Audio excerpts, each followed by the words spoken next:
اعوذ باللہ من الشیطان الرجیم بسم اللہ الرحمن الرحیم نحمدہ ونصلی علی رسولہ الکریم رب اشرح لی صدری ویسر لی امری واحلل عقدۃ من لسانی یفقہوا قولی۔ سورہ بقرہ کی آیت نمبر 194 سے ترجمہ اور تفسیر کا آغاز کیا جا رہا ہے۔ الشہر الحرام حرمت والا مہینہ، بالشہر الحرامی بدلہ حرمت والا مہینہ، و اور الحرمت حرمتیں عزتیں، قصاص قصاص، فمنی پس جس تدا زیادتی کی علیکم تم پر، فاعتدوا تو تم زیادتی کرو علیہ اس پر، بمثلی جیسی ما تدا اس نے زیادتی کی علیکم تم پر، واتقوا اور تم ڈرو اللہ سے، وَاعْلَمُوا اور جان لو انا کہ اللہ مع المتقین پرہیزگاروں کے ساتھ ہے۔ ترجمہ: حرمت والا مہینہ بدلہ مقابل ہے حرمت والے مہینے کے اور ادب رکھنے میں بدلہ ہے۔ پھر جس نے تم پر زیادتی کی تم اس پر زیادتی کرو جیسی اس نے زیادتی کی تم پر، اور ڈرتے رہو اللہ سے اور جان لو کہ اللہ ساتھ ہے پرہیزگاروں کے۔ وَأَنفِقُوا اور تم خرچ کرو، فی میں سبیلی راستہ اللہ، ولا اور نہ تلقوا ڈالو، بِأَیْدِیہم اپنے ہاتھ، طرف التہلکۃ ہلاکت میں، وَأَحْسِنُوا اور نیکی کرو، ان اللہ بے شک اللہ یحب دوست رکھتا ہے محسنین نیکی کرنے والوں کو۔ ترجمہ: اور خرچ کرو اللہ کی راہ میں اور نہ ڈالو اپنی جان کو ہلاکت میں، اور نیکی کرو بے شک اللہ دوست رکھتا ہے نیکی کرنے والوں کو۔ معارف و مسائل۔ 8 ہجری میں جب رسول اللہ صلی اللہ علیہ وآلہ وسلم نے صلح حدیبیہ کے قانون کے مطابق فوت شدہ عمرہ ادا کرنے کے لیے بمعیت صحابہ کرام رضی اللہ تعالیٰ عنہم اجمعین مکہ کے سفر کا ارادہ کیا تو صحابہ کرام جانتے تھے کہ ان کفار کے معاہدوں اور صلحوں کا کوئی اعتبار نہیں ہے، ممکن ہے وہ جنگ کرنے لگے۔ تو اس جنگ میں صحابہ کرام رضی اللہ تعالیٰ عنہم اجمعین کے لیے ایک اشکال تو یہ تھا کہ حرم مکہ میں جنگ کی نوبت آئے گی جو اسلام میں ناجائز ہے۔ اس کا جواب پچھلی آیت میں دے دیا گیا تھا کہ حرم مکہ کی حرمت مسلمانوں پر ضرور لازم ہے، لیکن اگر کفار حدود حرم میں بھی مسلمانوں سے جنگ کرنے لگیں تو ان کو بھی مدافعت میں جنگ کرنا جائز ہے۔ دوسرا اشکال یہ تھا کہ یہ مہینہ ذی القعدہ کا ہے جو ان 4 مہینوں میں سے ایک ہے جن کو اشہر حرم کہا جاتا ہے، اور ان میں کسی نہ کسی سے جنگ کرنا کسی بھی طرح جائز نہیں ہے۔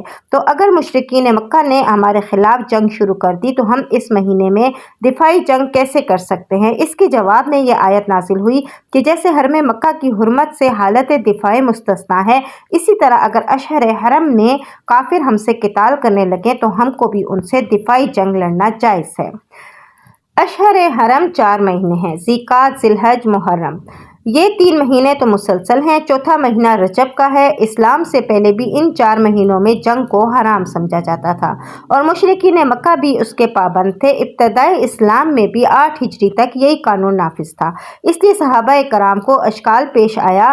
اس کے بعد یہ حرمت قتال منسوخ کر کے عام قتال کی اجازت باجماع امت دے دی گئی، مگر افضل اب بھی یہی ہے کہ ان 4 مہینوں میں ابتدائے بالقتال نہ کی جائے، صرف مدافعت کی ضرورت سے قتال کیا جائے۔ اس لحاظ سے یہ کہنا بھی فی الجملۃ درست ہے کہ اشہر حرم کی حرمت منسوخ نہیں، باقی ہے۔ جیسے حرم مکہ میں قتال کی اجازت بضرورت مدافعت دینے سے حرم مکہ کی حرمت منسوخ نہیں ہوئی بلکہ صرف ایک استثنائی صورت میں عمل ہوا ہے۔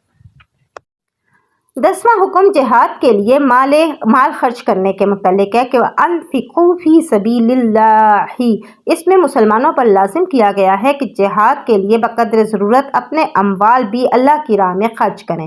اس سے فقہاء نے یہ حکم بھی نکالا ہے کہ مسلمانوں پر زکوٰۃ فرض کے علاوہ بھی دوسرے حقوق فرض ہیں، مگر وہ نہ دائمی ہیں اور نہ ان کے لیے کوئی نصاب اور مقدار متعین ہے، بلکہ جب وہ جتنی ضرورت ہو اس کا انتظام کرنا سب مسلمانوں پر فرض ہے، اور ضرورت نہ ہو تو کوئی فرض نہیں۔ جہاد کا خرچ بھی اسی میں داخل ہے۔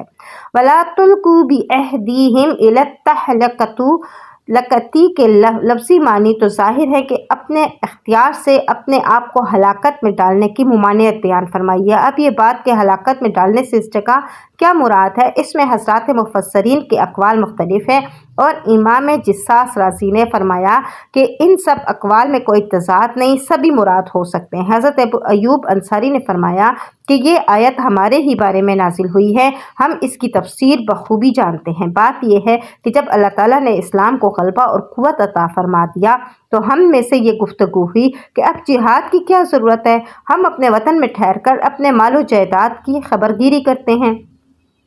اس پر یہ آیت نازل ہوئی جس میں یہ بتلا دیا گیا کہ ہلاکت سے مراد اس جگہ ترک جہاد ہے، اور اس سے ثابت ہوا کہ ترک جہاد مسلمانوں کے لیے ہلاکت و بربادی کا سبب ہے۔ اسی لیے حضرت ابو ایوب انصاری نے عمر بھر جہاد میں صرف کر دی، یہاں تک کہ آخر میں قسطنطنیہ میں وفات پا کر وہیں مدفون ہوئے۔ حضرت ابن عباس، حذیفہ، قتادہ، مجاہد، ضحاک کے ائمہ تفسیر سے بھی یہی مضمون منقول ہے۔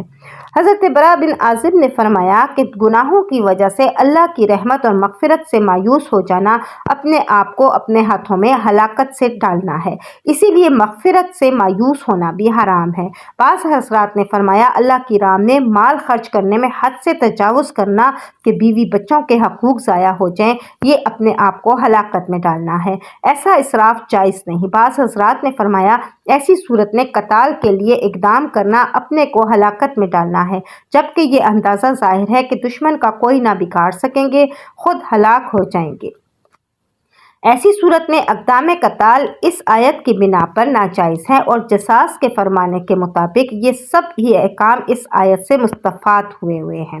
وَأَحْسِنُوا إِنَّ اللَّهَ يُحِبُّ الْمُحْسِنِينَ اس جملے میں ہر کام کو اچھی طرح کرنے کی ترغیب ہے، اور کام کو اچھی طرح کرنا جس کو قرآن میں احسان کے لفظ سے تعبیر کیا ہے دو طرح کا ہے، ایک عبادت میں، دوسرے آپس کے معاملات اور معاشرت میں عبادت میں۔ احسان کی تفسیر حدیث جبریل میں خود رسول اللہ صلی اللہ علیہ وآلہ وسلم نے یہ فرمائی ہے کہ اسی طرح عبادت کرو جیسے تم خدا کو دیکھ رہے ہو۔